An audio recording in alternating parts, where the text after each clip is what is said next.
Hi student, चलो आज हम आपको यूनिट कन्वर्जन के बारे में बताएंगे और यूनिट कन्वर्जन सिखाएंगे कि कैसे हम लोग यूनिट कन्वर्जन कर सकते हैं।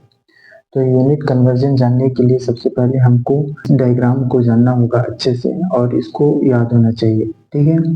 और कुछ छोटी छोटी मोटी और भी बातें होती हैं, उसको जानना है, फिर हम यूनिट कन्वर्जन आसानी से सीख जाएंगे कि यूनिट कन्वर्जन कैसे करते हैं। तो सबसे पहले हम लोग इस डायग्राम को देखते हैं। तो सबसे पहले देखो, यहाँ पर 10 की पावर 0 है। 10 की पावर 0 का मतलब 1 होता है। और इधर 10 की पावर 1, 10 की पावर 2, 10 की पावर 3, 10 की पावर 4, 5 भी होता है, लेकिन लिखे नहीं है हम यहाँ पर। फिर यहाँ पर 10 की पावर 6, 10 की पावर 9, 10 की पावर 12, फिर 10 की पावर 15 है। अब इसको बोला क्या जाता है? 10 की पावर 1 को बोला जाता है, ये देखो ये सारे पॉजिटिव में और इधर क्या है, नेगेटिव में। तो 10 की पावर 1 को बोला जाता है डेका, 10 की पावर 2 को बोला जाता है हेक्टा, 10 की पावर 3 को बोला जाता है किलो, 10 की पावर 6 को बोला जाता है मेगा, या इसको मिलियन भी बोल सकते हैं अगर रुपए में होगा तो। या तो फिर एज होगा तो, एज मतलब पुराना नया, जैसे हम लोग पृथ्वी की आयु की गणना करते हैं, ठीक है, या इवोल्यूशन का अध्ययन करते हैं, तो ये उसका जो एज होता है मिलियन बिलियन में होता है, तो उनका कैलकुलेशन करने के लिए भी।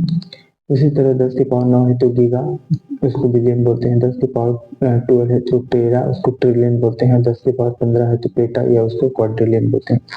इधर आते हैं तो 10 की पावर -1 है तो उसको डेसी, 10 की पावर -2 है तो सेंटी, 10 की पावर-3 है तो मिली, 10 की पावर-6 है तो माइक्रो, 10 की पावर-9 है तो नैनो, और 10 की पावर-12 है तो पिको, और 10 के पावर-15 है तो फेम्टो। ये इधर माइनस वाले हैं। तो देखो, हमको दो चीज पता चला, एक उधर प्लस वाला 10 की पावर 0 से इधर प्लस वाला, और 10 की पावर 0 से इधर लेफ्ट साइड वाला माइनस वाला है, ठीक है। तो अब हम यूनिट कन्वर्जन सीखेंगे कैसे करते हैं। तो हमको एक चीज ध्यान रखना कि पहले इधर देख लेते हैं पॉजिटिव वाला केस, इधर से इधर क्या केस देख लेते हैं, पॉजिटिव पॉजिटिव केस, ठीक है। पॉजिटिव केस में दो बात को ध्यान रखना कि जब भी आप, चलिए यहाँ पर लिखता हूँ, large unit to small unit, इसका मतलब हुआ कि एल यू का मतलब लार्ज यूनिट, एस यू का मतलब स्मॉल यूनिट। लार्ज यूनिट को स्मॉल यूनिट में कन्वर्ट करोगे, तो जब भी आप लार्ज यूनिट को स्मॉल यूनिट में कन्वर्ट करोगे तो क्या करोगे, गुणा करोगे। इस बात को ध्यान रखना, ठीक है। प्लस के केस में। दूसरा, स्मॉल यूनिट को तुम किस में कन्वर्ट करोगे, लार्ज यूनिट में। तो तुम स्मॉल यूनिट को लार्ज यूनिट में कन्वर्ट करोगे प्लस के केस में, तो तुम वहां बस क्या करोगे, भाग दोगे। तो इस बात को ध्यान रखना, ठीक है। चलो दूसरा केस क्या होता है देख लेते हैं, माइनस के केस, माइनस केस, ठीक है। तो माइनस केस में आप ध्यान रखना, इसका जस्ट अपोजिट हो जाएगा कि जब आप लार्ज यूनिट को किस में कन्वर्ट करोगे, स्मॉल यूनिट में, तो वहां पर गुणा न कर कर क्या करोगे, अब भाग करोगे माइनस के केस में। और दूसरा दूसरा क्या करोगे, स्मॉल यूनिट को तुम किस में कन्वर्ट करोगे, लार्ज यूनिट में, तो तुम यहाँ पर क्या करोगे, गुणा करोगे। जस्ट अपोजिट हो जाएगा। तो इन दोनों चीज को ध्यान रखना, ठीक है। फिर हमको कोई भी यूनिट कन्वर्जन बन जाएगा, किसी भी यूनिट को हम लोग कन्वर्ट कर सकते हैं, ठीक है। तो अब यहाँ पर क्या होता क्या है, तो ध्यान रखने का, यूनिट कन्वर्जन के लिए ज्यादातर हमको क्या यूज किया जाता है, हम लोग केमिस्ट्री में एक वर्ड यूज होता है, मोल। जैसे कोई माइक्रो मोल है, उसको नैनो मोल में कैसे कन्वर्ट करेंगे, तो इस माइक्रो मोल को नैनो मोल में कैसे कन्वर्ट करेंगे, नैनो मोल को माइक्रो मोल में कन्वर्ट करेंगे, मतलब किसी में भी कन्वर्ट करने के लिए, तो उस चीज को ध्यान रखना। तो ये केमिस्ट्री में ज्यादातर यूज होता है, ये बेस यूनिट है। इसके अलावा क्या क्या हो सकता है और बता दे रहा हूँ, जैसे ग्राम भी हो सकता है, ग्राम, ठीक है। और क्या हो सकता है, और ग्राम हो सकता है, और क्या हो सकता है, मीटर हो सकता है, लंबाई का मात्रक मीटर होता है, ठीक है। और क्या हो सकता है, मीटर के बाद कुछ भी हो सकता है, जैसे रुपीज भी हो सकता है, या मिलियन बिलियन में कन्वर्ट करेंगे तो एज भी हो सकता है, एज भी हो सकता है, ठीक है। या तो रुपीज भी हो सकता है, कुछ भी हो सकता है। ये यूनिट है, इसी यूनिट को हम लोग कन्वर्ट करेंगे किसी भी यूनिट में, ठीक है। अभी क्वेश्चन देंगे तो हम आपको बताएंगे कैसे कन्वर्ट करते हैं, और जिससे आप उसको आसानी से सीख जाएंगे। चलो ठीक है। तो ये सबसे पहले तो ये टेबल याद होना चाहिए, इधर नेगेटिव आ जाते हैं, उधर क्या आ जाते हैं, पॉजिटिव आते हैं, ठीक है। Deca, hecto, kilo, mega, giga, tera, peta, या उसको मिलियन, बिलियन, ट्रिलियन, क्वाड्रिलियन बोलते हैं। और इधर क्या जाता है, डेसी, सेंटी, मिली, ठीक है, माइक्रो, नैनो, पिको, फेम्टो, ठीक। अब इसके सिंबल भी होते हैं, जैसे अब पिको को पी से दर्शाते हैं, ठीक है, इसको एफ से दर्शाएंगे, और इसको नैनो को एन से दर्शाएंगे, माइक्रो को किससे दर्शाते हैं, माइक्रो को यू से दर्शाते हैं, मिली को एम से दर्शाते हैं, ये सारी चीजें। सेंटी को सी से दर्शाते हैं, और डीसी को डी से दर्शाते हैं, स्मॉल डी से, ठीक है। तो इस बात को ध्यान रखना। चलो अब हम यूनिट कन्वर्जन सीख लेते हैं। सबसे पहले प्लस को देखते हैं, प्लस वाले को, ठीक है। जैसे एक क्वेश्चन दिया आपको कि 5 किलोग्राम को कन्वर्ट करना है किसमें, ग्राम में, ठीक है। तो आप पहले ये देखो, देखो ये ग्राम है, ये ग्राम वाले यूनिट है। तो किलोग्राम को किसमें कन्वर्ट कर रहे हैं, देखो ये ग्राम बेस यूनिट है, तो किलोग्राम, किलोग्राम को ग्राम में, मतलब बड़ी यूनिट को छोटी यूनिट में कन्वर्ट कर रहे हैं, और ये प्लस वाला है।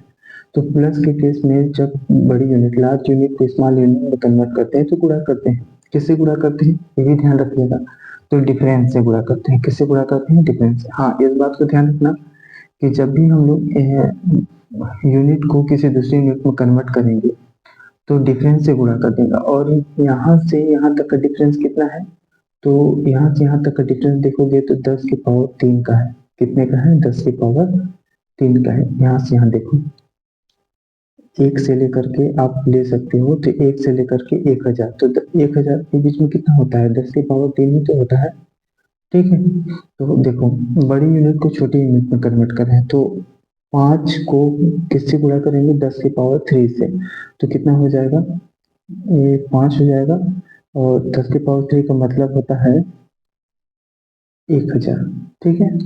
अब इसको सॉल्व करेंगे तो कितना आंसर आ जाएगा, 5000 आ जाएगा। मतलब 5 किलोग्राम बराबर कितना हो जाएगा, 5000 ग्राम। देखो आसानी से सॉल्व कर लिया ना, ठीक है ना, समझ में आ गया, ठीक है। अगर यही क्वेश्चन ऐसे रहता कि 5000 ग्राम को कन्वर्ट करना है किलोग्राम में, अब देखो 5000 ग्राम बोला, तो ग्राम यहाँ है, किलो उधर है, तो किलोग्राम उधर है। तो अब देखो, अब छोटी यूनिट को बड़ी यूनिट में कन्वर्ट करें, तो देखो यहाँ पर छोटे प्लस के केस है, तो छोटी यूनिट को बड़ी यूनिट में कन्वर्ट करोगे तो भाग दोगे, किससे भाग दोगे, डिफरेंस से भाग दोगे, ध्यान रखना। तो 5000 को हम किससे भाग दे देंगे, डिफरेंस, डिफरेंस मतलब 10 की पावर 3, 10 की पावर 3 को क्या लिख सकते हैं हम लोग, 1000 लिख सकते हैं, और इसको कटेगा 3 0 3 0, तो ये कितना हो जाएगा, 5 किलोग्राम। इस तरीके से हम लोग सॉल्व कर सकते हैं।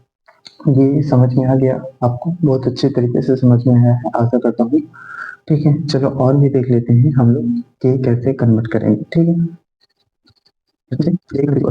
ऐसा माना जाता है कि पृथ्वी का ओरिजिन कब हुआ था,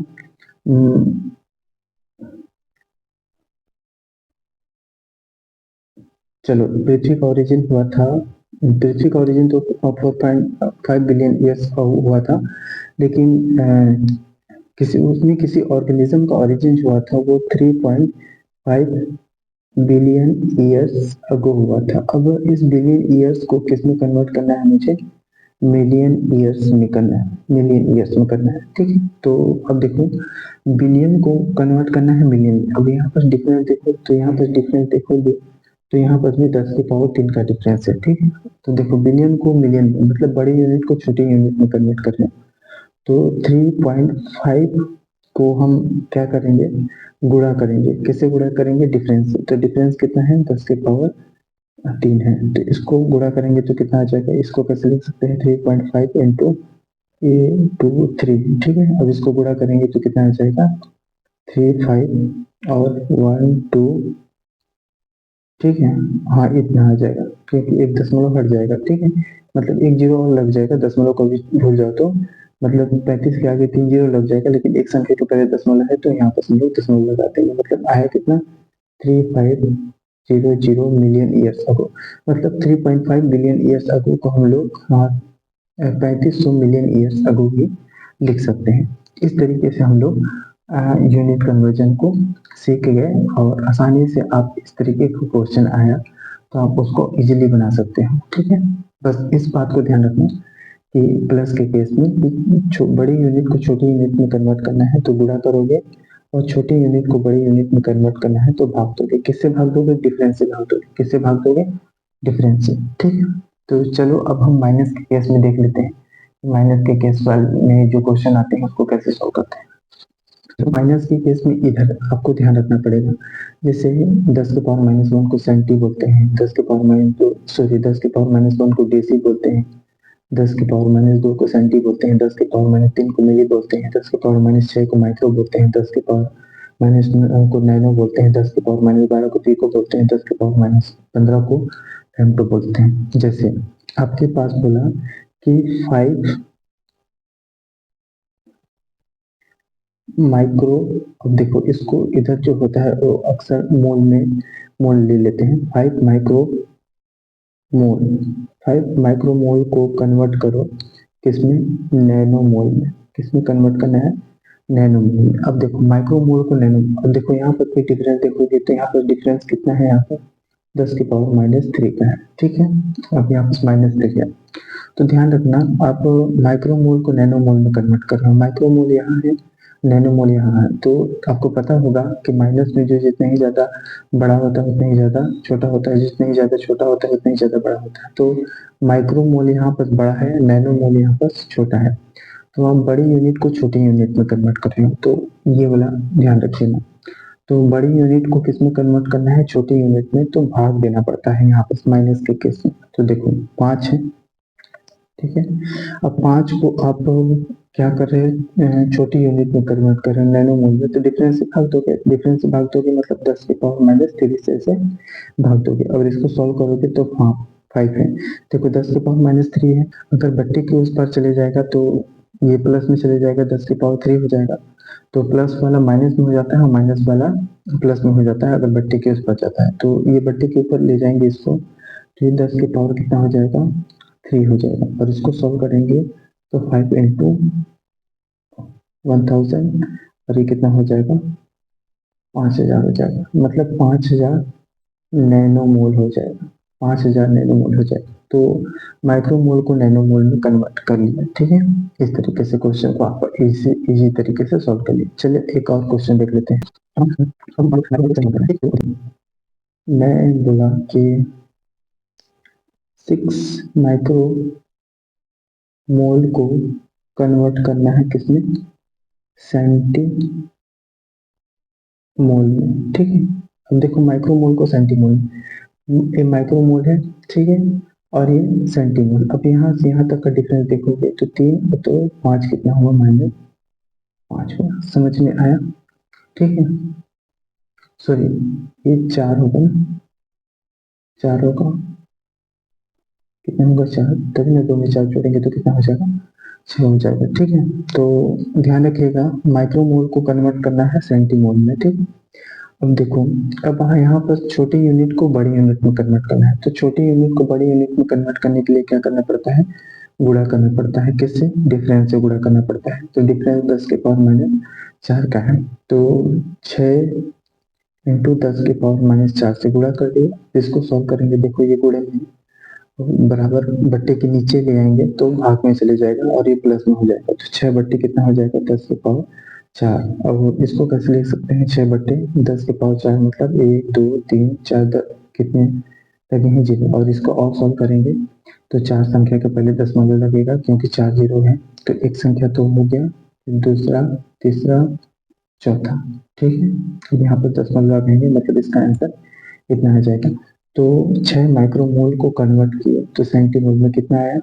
0.0006 सेंटीमोल आया। ठीक है, इस तरीके से आप यूनिट कन्वर्जन को सीख गए। मेरे को आशा है कि आप लोग इस यूनिट कन्वर्जन को बहुत अच्छे तरीके से सीखे होंगे। चलो कुछ और देख लेते हैं और क्वेश्चन प्रैक्टिस कर लेते हैं ताकि आप इसको और अच्छे से समझें और बहुत ही आसानी से अगर क्वेश्चन आए तो आप उसको सॉल्व कर सकें। चलो अब हम मीटर को सेंटीमीटर में कन्वर्ट करके देखते हैं। एक है, क्या करते हैं हम लोग, जैसे 5 मीटर को कन्वर्ट किस में करना है? सेंटीमीटर में। देखो अभी मीटर यहाँ पर है, ठीक है, ये यहाँ पर है और सेंटी यहाँ पर है। तो यहाँ से यहाँ तक डिफरेंस कितना है? तो 10 के पावर माइनस 2 का डिफरेंस है। तो ध्यान रखना, मीटर को सेंटीमीटर में कन्वर्ट करना है, मतलब मीटर इधर है, बड़ा यूनिट है, और सेंटीमीटर छोटा यूनिट है, तो बड़ी यूनिट को छोटे यूनिट में कन्वर्ट करेगा, और ये माइनस वाला केस है। तो बड़ी यूनिट को छोटे यूनिट में कन्वर्ट करोगे तो भाग दोगे, ठीक है।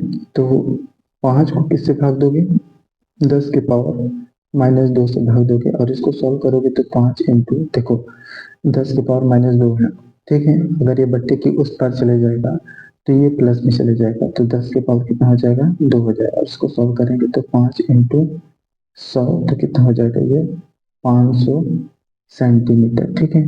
तो 5 मीटर बराबर कितना हो जाता है, 500 सेंटीमीटर हो जाता है। 5 मीटर बराबर 500 सेंटीमीटर हो जाता है, ठीक है। तो यहाँ पर कितना आंसर आ जाएगा, 500 सेंटीमीटर। समझ में आ गया होगा, ठीक है। चलो अब सेंटीमीटर को मीटर में कन्वर्ट करके देखते हैं, ये भी देख लेते हैं कि अगर ये 500 सेंटीमीटर है, 500 सेंटीमीटर, इसको कन्वर्ट करना है किसमें, मीटर में। तो देखो अब यहाँ पर देखो, सेंटीमीटर को कन्वर्ट करना है मीटर में, मतलब छोटे यूनिट को कन्वर्ट करना है बड़ी यूनिट में। तो छोटे यूनिट को बड़े यूनिट में कन्वर्ट करने के लिए गुणा करते हैं, किससे गुणा करते हैं, डिफरेंस। तो डिफरेंस 10 के पावर माइनस 2 का है, तो 500 को किससे गुणा करेंगे, 10 के पावर माइनस 2 से, ठीक है। इसको और सॉल्व करेंगे तो कितना हो जाएगा, ये 500, और देखो ये 10 के पावर माइनस 2 है, अगर इसको बट्टे के नीचे लाएंगे तो ये प्लस में आ जाएगा, तो 10 के पावर 2, और इसको सॉल्व करेंगे तो 500, ठीक है, बट्टे 10 के पावर 2 को सॉल्व करेंगे, और इसको कट करेंगे तो कितना आ जाएगा, 5। मतलब 500 सेंटीमीटर बराबर कितना आ जाएगा, 500 सेंटीमीटर बराबर कितना आ जाएगा, 5 मीटर, ठीक है। इस तरीके से आप यूनिट कन्वर्जन को बहुत ही आसानी से सीख लिए होंगे, और इस क्वेश्चन अगर आता है तो आप आसानी से सॉल्व कर सकते हैं, ठीक है। चलो एक बात और आपको बता दे रहा हूँ, यहाँ से भी क्वेश्चन आ जाता है कभी कभी, ठीक है। ये जो नैनो है, नैनो के आगे जो होता है यहाँ पर से, ये होता है 10 के पावर माइनस 10, और इसको बोलते हैं एंगस्ट्रॉम। क्या बोला जाता है, एंगस्ट्रॉम, ठीक है। इसको क्या बोला जाता है, एंगस्ट्रॉम बोलता है। अब जब डीएनए पढ़ते हैं, खासकर बायोलॉजी वाले ध्यान रखना, डीएनए में आता है 20 एंगस्ट्रॉम, जो डीएनए की जो डायमीटर होती है 20 एंगस्ट्रॉम होती है। एंगस्ट्रॉम को नैनोमीटर में कन्वर्ट करना होता है, और नैनोमीटर को एंगस्ट्रॉम में कन्वर्ट करना रहता है। तो उसको कैसे कन्वर्ट करते हैं वो सारी चीजें देख लेते हैं, ठीक है। तो जैसे यहाँ पर देखो, जैसे डीएनए की जो डायमीटर होता है वो 20 एंगस्ट्रॉम होता है, ठीक है। अब 20 एंगस्ट्रॉम को कन्वर्ट किस में कर लेते हैं हम लोग, नैनोमीटर में, ठीक है। तो चलो देख लेते हैं। तो 20 एंगस्ट्रॉम को नैनोमीटर, अब देखो 20 एंगस्ट्रॉम, नैनो यहाँ है और एंगस्ट्रॉम इधर, इधर छोटा होता है उधर बड़ा होता है, ठीक है। अब एंगस्ट्रॉम को नैनोमीटर में कन्वर्ट करें, मतलब छोटे यूनिट को बड़े यूनिट में कन्वर्ट कर रहे हैं। तो छोटे यूनिट को बड़े यूनिट में कन्वर्ट कर रहे हैं, तो किससे गुणा करेंगे, डिफरेंस से गुणा करेंगे, ठीक है। और डिफरेंस कितना होता है यहाँ पर, 10 के पावर माइनस 10 और 10 के पावर माइनस 1 के बीच में डिफरेंस कितना होता है, तो 10 के पावर माइनस 1 का डिफरेंस होता है। तो 20 को किससे गुणा कर देंगे, 10 के पावर माइनस 1 से गुणा कर देंगे, ठीक है। अब इसको सॉल्व करेंगे तो 20, ठीक है। अब बट्टे, अब देखो 10 के पावर माइनस 1 है, अब बट्टे के नीचे आ जाएगा तो ये 10 के पावर 1 हो जाएगा। 10 के पावर 1 की वैल्यू कितना होता है, 10 ही होता है। तो 20 और ये 10 इसको कटेगा तो कितना आ जाएगा, 2 हो जाएगा, मतलब यहाँ पर 2 नैनोमीटर हो जाएगा। मतलब 20 एंगस्ट्रॉम बराबर कितना होता है, 2 नैनोमीटर। समझ में आ गया, ठीक है। इस तरीके से हम लोग क्वेश्चन को सॉल्व कर लेते हैं, क्योंकि ये एंगस्ट्रॉम और नैनोमीटर वाला खासकर डीएनए में ध्यान रखना, उसमें बहुत सारे दिए रहते हैं, और कैसे यूनिट कन्वर्जन हो गया आप इजी से सीख लिए हैं, ठीक है। चलो एक एक और भी देख लो, जैसे ये डीएनए होता है ऐसे कुछ, तो उसके एक हेलिक्स की लंबाई कितनी होती है, 34 एंगस्ट्रॉम होती है। अब 34 एंगस्ट्रॉम को किस में कन्वर्ट करना है, नैनोमीटर में। अब देखो एंगस्ट्रॉम यहाँ है, नैनोमीटर यहाँ है। एंगस्ट्रॉम छोटा यूनिट है, नैनोमीटर बड़ा यूनिट है। छोटा यूनिट को बड़ा यूनिट में कन्वर्ट करेंगे, ये माइनस वाला है तो गुणा कर रहे हो, किससे डिफरेंस है, तो 10 के पावर माइनस 1 का डिफरेंस है। तो 34 को गुणा किस, इसको नैनोमीटर में कन्वर्ट करना है ना, तो 34 को गुणा किससे करोगे, 10 के पावर माइनस 1 से। इसको सॉल्व करोगे तो 34 बटे 10 के पावर 1, या ये इसको कैसे कैसे लिख सकते हैं, 34 बटे 10, ठीक है। अब इसको सॉल्व करोगे तो आंसर कितना आएगा, 3.4। तो 34 एंगस्ट्रॉम के बराबर कितना हो जाएगा, 3.4 नैनोमीटर, ठीक है। तो आज हम यूनिट कन्वर्जन आपको सिखाएं। आशा करता हूँ कि आप लोगों ने यूनिट कन्वर्जन को बहुत ही अच्छी तरीके से सीखा होगा और यूनिट कन्वर्जन से अगर क्वेश्चन कुछ आता है तो आप उसको बहुत ही आसानी से सॉल्व कर सकते हैं। ठीक है, हम आपके लिए ऐसे ही वीडियो बनाते रहेंगे। अगर ये वीडियो आपको अच्छा लगा तो अपने दोस्तों तक शेयर करें ताकि वे भी इसका लाभ ले सकें और सीख सकें और नॉलेज गेन कर सकें। तब तक के लिए आज के लिए धन्यवाद। Thank you.